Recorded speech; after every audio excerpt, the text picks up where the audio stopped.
Selamat pagi teman-teman. Pagi Pak. Terima kasih untuk hari ini.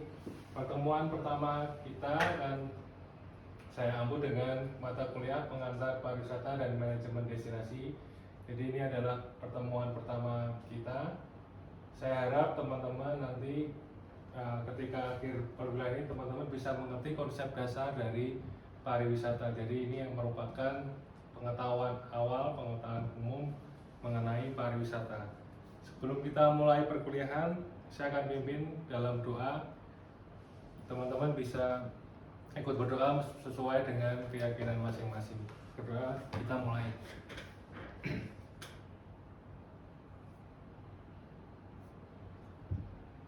Doa selesai.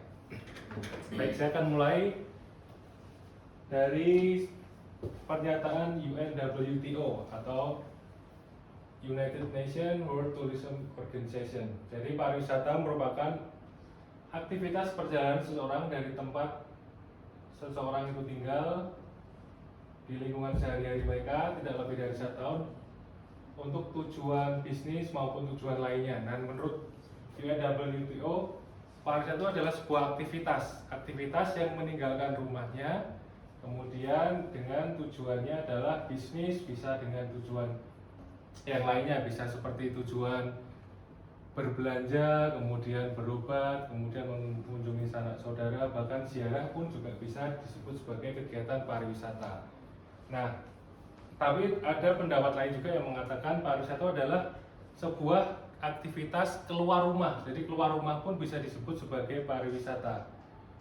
Sebenarnya konsep pariwisata itu muncul tidak hanya pada era-era modern saja, bahkan di sejak era zaman dahulu Mesir kuno mereka juga melakukan sebuah perjalanan walaupun itu belum disebut sebagai wisata. Misalnya Raja Firaun mereka ingin mengunjungi sebuah tempat untuk mandi air hangat, walaupun mereka tidak tahu bahwa itu adalah pariwisata, disebut sebagai pariwisata, tapi mereka melakukan kegiatan itu, aktivitas di luar rumahnya. Kemudian sejak tahun 90-an, 1890-an itu ada konsep pariwisata yang mulai dikenal sejak ditemukannya kapal mesin uap. Kemudian ada travel agent pertama yang ditemukan oleh Thomas Cook, di mana orang-orang mulai tertarik untuk melakukan kegiatan wisata. Bahkan dewasa ini, di era modern ini, pariwisata sudah menjadi sebuah kegiatan yang mendarah daging. Maksudnya adalah kegiatan yang memang tidak bisa terlepas dari gaya hidup seseorang. Sampai sini ada pertanyaan dulu, teman-teman? Jelas? Jelas. Oke. Yang berikutnya, kenapa sih pariwisata itu penting gitu? Kenapa kok harus ada pariwisata? Kemudian kenapa pariwisata menjadi sektor yang diperhatikan? Bahkan sekarang Indonesia juga gencar terhadap pengembangan pariwisata di setiap daerah. Nah, yang pertama, kenapa pariwisata itu penting? Karena pariwisata adalah industri terbesar di dunia. Hampir seluruh dunia mereka mengenalkan pariwisatanya. Bahkan di Indonesia sendiri, khususnya di Bali, pariwisata juga mulai sangat gencar dikenalkan untuk wisatawan asing. Bahkan tidak hanya wisatawan asing, wisatawan domestik juga mereka gemar melakukan wisata di setiap destinasi di Indonesia. Kemudian pariwisata juga berkontribusi terhadap pendapatan negaranya sebagai pendapatan devisa. Bahkan pariwisata juga diyakini sebagai sebuah industri tanpa teropong asap. Maksudnya adalah kegiatan yang dilakukan tidak selalu menghasilkan limbah, tidak selalu menghasilkan pabrik-pabrik seperti pabrik-pabrik yang mengeluarkan banyak emisi kemudian menggunakan gas. Walaupun memang ada faktor negatif atau dampak negatif yang timbul dari adanya pariwisata. Kemudian ada beberapa indikator ekonomi dari sektor pariwisata. Seperti teman-teman tahu, sekarang di era sekarang ini banyak sekali desa-desa wisata bermunculan. Karena apa? Karena memang pariwisata digencarkan oleh pemerintah. Mereka ingin bahwa setiap daerah juga mengenalkan daerah tujuan wisatanya. Yang berikutnya, pariwisata merupakan salah satu sektor penggerak ekonomi dan investasi dunia. Bahkan di setiap daerah di negara-negara itu pariwisata juga saling bekerja sama. Contohnya sederhana misalnya ada bisnis saya dari Indonesia, saya datang ke Singapura, saya menggunakan transportasi udara. Di sana ada pemasukan dari Indonesia ke Singapura, kemudian saya berbelanja di Singapura, ada pemasukan lagi, kemudian pulang ke Indonesia, mungkin saya membawa barang-barang dan itu mendapatkan cukai dan sebagainya. Itu kan juga hubungan timbal balik dan ada sektor ekonomi yang muncul dengan adanya kegiatan pariwisata. Kemudian ada kontribusi sebesar 10% dan menciptakan 1 dari 10 pekerjaan di dunia. Jadi contoh yang paling real adalah di perhotelan. Di perhotelan itu satu hotel berbintang 3 bisa merekrut 50 sampai 100 orang. Coba bayangkan jika ada hotel di Salatiga misalnya ya, ada 20 hotel. 20 hotel berarti kan kalau dijumlah bisa meng-hire berapa ratus orang di situ. Itu baru sektor perhotelan.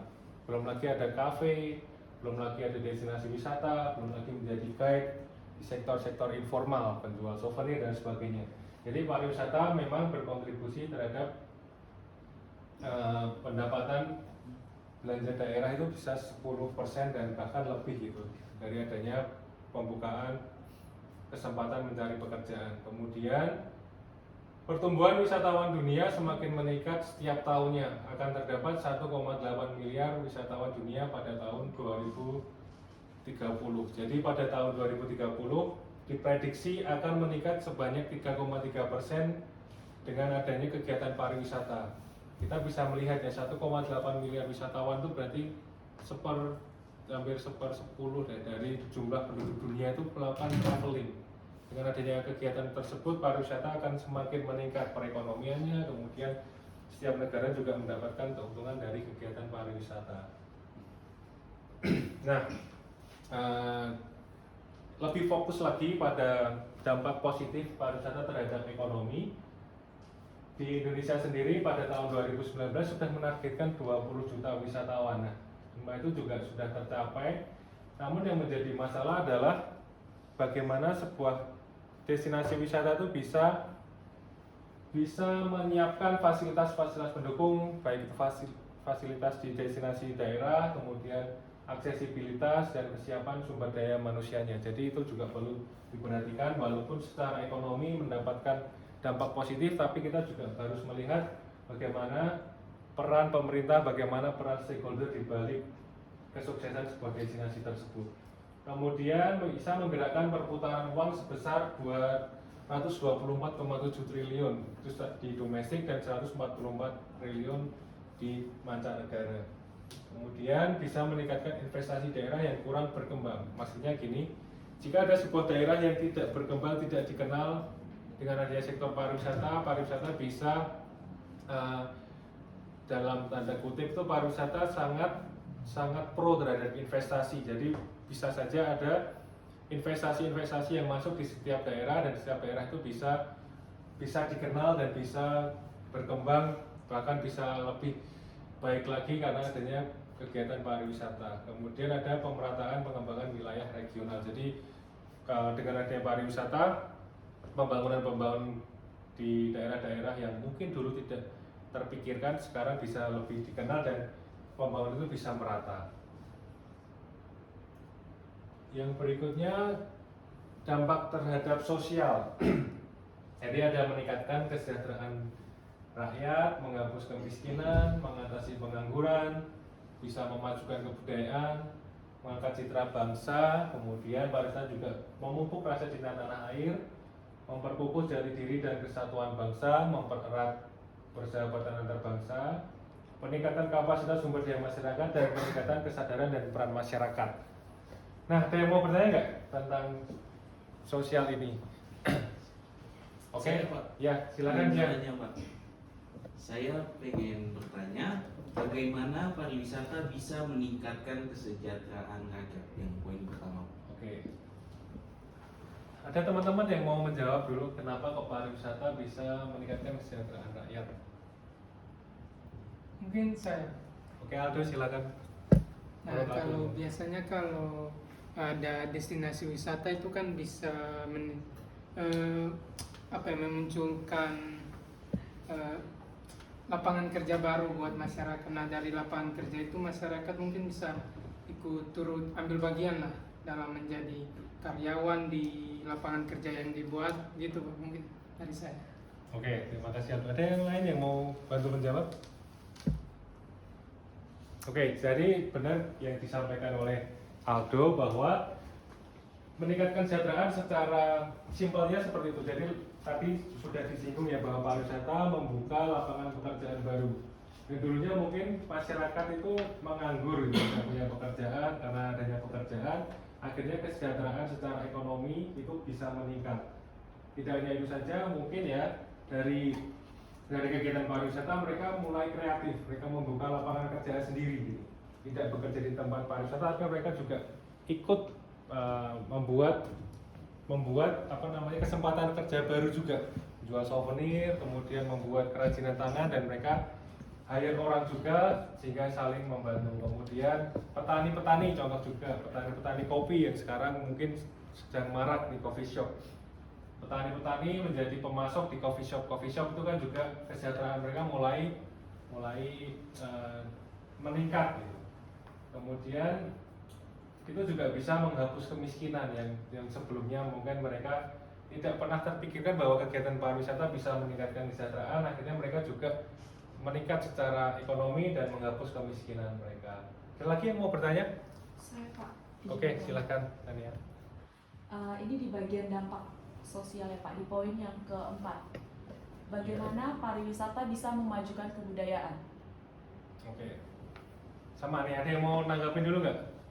Ragil mau bantu menjawab? Bagaimana pariwisata bisa memajukan kebudayaan? Kalau menurut saya sih kan Indonesia ini kan banyak itu kan kebudayaan. Jadi kalau itu bisa menjadikan suatu paket wisata itu jadinya seiring dengan perkembangannya waktu budaya-budaya yang ada di Indonesia itu bisa menjadi paket wisata yang ada di Indonesia sendiri. Ini sih. Oke, terima kasih Ragil. Dan lagi yang mau menjawab kenapa kok pariwisata bisa memajukan kebudayaan? Mungkin saya Pak. Oke, Aldo lagi, silakan Aldo. Kalau dari saya mungkin beberapa budaya yang ada di Indonesia, salah satunya contohnya itu di Jawa atau di Bali itu udah terkenal di mancanegara Pak. Jadi mungkin salah satu alasannya itu dari brandingnya begitu Pak. Jadi orang luar datang ke Indonesia, mereka mempelajari budaya kita, terus mereka balik ke tempat asal mereka, kemudian mereka cerita mengenai budaya kita ke teman-teman mereka begitu Pak. Oke, bagus. Jadi teman-teman sudah mengerti ya bahwa memajukan kebudayaan bisa dengan contoh tadi. Karena Indonesia dikenal dengan budayanya, kemudian ternyata ada wisatawan yang datang ke sini melihat budaya, oh Indonesia punya ini nih ya. Ternyata itu juga menimbulkan rasa cinta bagi masyarakat terhadap budayanya. Contoh tadi ada di Bali. Bahkan orang-orang luar negeri, mancanegara datang ke Bali itu selain melihat alamnya, mereka juga pengen belajar budayanya. Mereka mau lihat tarik kecak atau kecak itu, kemudian mereka pengen melihat bagaimana sistem sistem persawahan yang disebut sebagai subak yang terkenal, yang diakui UNESCO itu kan juga bagian dari kebudayaan. Kemudian contoh juga di Toraja, bahkan kebudayaan itu yang menguburkan jenazah itu bisa menjadi daya tarik. Jadi kebudayaan itu mulai dikenal dengan adanya pariwisata, ternyata bisa menjadi nilai jual. Kebudayaan itu menjadi nilai jual bagi bangsa Indonesia nih, khususnya melalui sektor pariwisata. Yang berikutnya, pariwisata berdampak positif terhadap lingkungan. Jadi dengan adanya kegiatan pariwisata yang dulunya mungkin ya daerah-daerah tertentu itu dieksploitasi, akhirnya bisa dilestarikan, dan kemudian ada kegiatan pariwisata di situ, dan pariwisata menjadi dalam tanda kutip penyelamat lingkungan gitu. Jadi sumber daya alamnya tidak dieksploitasi, tapi dimanfaatkan untuk dikenalkan sebagai daya tarik wisata sesuai dengan Undang-Undang Nomor 10 Tahun 2019 bahwa tujuan pariwisata adalah untuk melestarikan alam, lingkungan, dan sumber daya.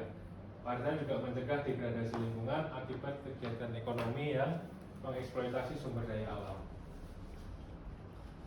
Nah, kenapa sih orang melakukan perjalanan wisata? Kita tadi sudah belajar ya, banyak sekali sejarah yang menunjukkan bahwa kegiatan pariwisata itu sudah dikenal sejak zaman dahulu. Mungkin zaman purba juga orang berpindah-pindah itu juga salah satunya untuk berwisata gitu, sambil makan-makan hewan-hewan liar gitu misalnya seperti itu. Jadi orang melakukan perjalanan wisata adalah untuk liburan. Tentu yang pertama prioritas adalah saat pariwisata dikenal adalah untuk liburan. Kemudian untuk bisnis, tidak memungkiri ya bahwa kegiatan bisnis itu juga bisa didukung untuk pariwisata. Misalnya saya mendapatkan tugas belajar, tugas pekerjaan di Bali. Selain saya bekerja di sana, selain saya ada urusan pekerjaan, setelah pekerjaan itu selesai saya melakukan kegiatan wisata. Saya bisa pergi ke pantai, saya bisa belajar budaya di Bali. Kemudian ada MICE, Meeting Incentive Conference sama Exhibition. Kemudian ada juga mengunjungi teman, bahkan mengunjungi teman itu juga disebut sebagai kegiatan pariwisata. Kenapa orang melakukan kegiatan wisata? Motivasinya adalah untuk mengunjungi teman atau kerabat atau personal, atau juga ada tujuan-tujuan tertentu. Misalkan ada pengaruh dari faktor internal, keluarga mengajak liburan, kemudian tujuan berobat tapi juga keluar negeri misalnya. Kemudian faktor eksternal, motivasi ini diperoleh dari sosial media, mungkin ya banyak influencer yang mempromosikan destinasi wisata dan itu menarik penggemarnya atau menarik followernya untuk ikut berlibur. Kemudian ada tipologi wisatawan yang memang motivasinya sangat berbeda-beda. Mungkin secara psikologi pengen refresh, kemudian secara sosiologi mereka pengen mendapatkan pengalaman baru, mendapatkan rekan baru atau teman perjalanan baru seperti itu. Nah, demikian pengantar pariwisata ya pada pagi hari ini. Ini tugas untuk minggu depan. Saya harap apa yang saya sampaikan kali ini teman-teman bisa mengerti konsep dasar pariwisata, kenapa pariwisata itu penting, kemudian apa yang mendasari orang melakukan perjalanan wisata. Itu teman-teman nanti akan tuangkan itu dalam tugas. Jadi tugas minggu depan adalah cari satu destinasi pariwisata, boleh melalui internet, boleh teman-teman datang langsung ke destinasi wisata, bisa dalam negeri maupun dalam luar negeri. Kemudian teman-teman deskripsikan daya tarik yang ada di destinasi tersebut beserta contohnya. Jadi misalkan saya ambil destinasi wisata di Bali. Di situ ada daya tariknya adalah pantai. Nah, kenapa orang melakukan wisata itu ke pantai tersebut? Jadi ada motivasi kenapa orang melakukan perjalanan ke Bali dan kenapa memilih pantai tersebut. Ada yang mau bertanya untuk tugas ini? Jelas? Oke, silahkan. Pak, itu tugasnya individu atau berkelompok? Oke, tugasnya nanti tugas individu ya, kumpulkan melalui email. Saya akan share emailnya di WA group ya. Baik, Pak. Oke, ada pertanyaan lagi sebelum kita akhiri kelas? Oke, silahkan. Deadline-nya kapan? Deadline-nya minggu depan ya. Minggu depan dikumpulkan melalui email yang saya bagikan. Ada lagi sebelum kita akhiri kelas? Cukup? Cukup, Pak. Oke. Sebelum kita akhiri, isi presensi dulu ya teman-teman. Baik, Pak.